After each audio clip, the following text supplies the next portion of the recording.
I selected the two ablest men I had.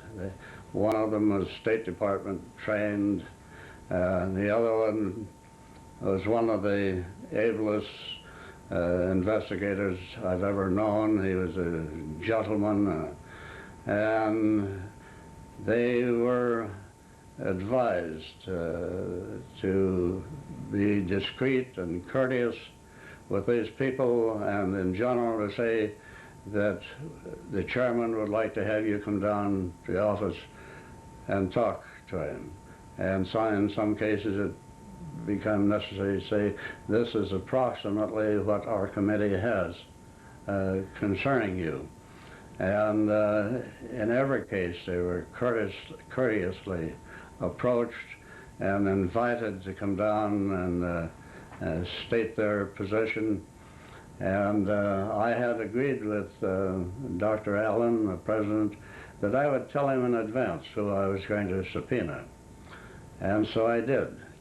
And so there wasn't any surprises pulled on these people. Nobody was roughed up like they used to.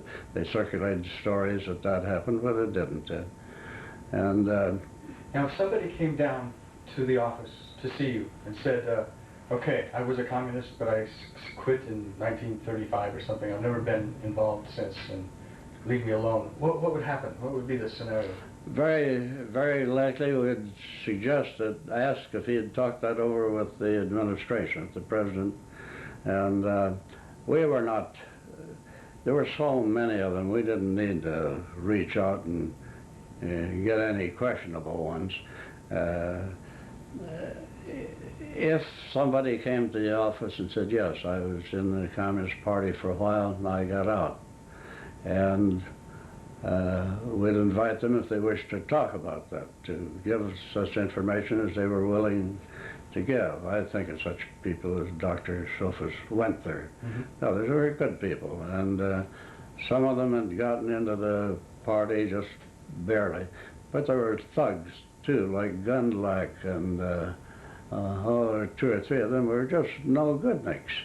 And those people, of course, were not going to cooperate with the committee, and so stated, and was when we advised them they would be cited for contempt and what the penalties for contempt might be, that they finally decided to come and appear and take the Fifth Amendment.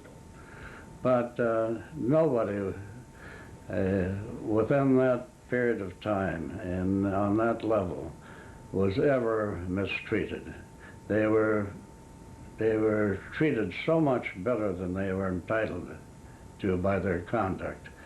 Then, well, it was total dishonesty on the part of some to claim otherwise, because we didn't operate that way. We had enough information on people like Gundlach and others that we didn't need for them to say or admit anything.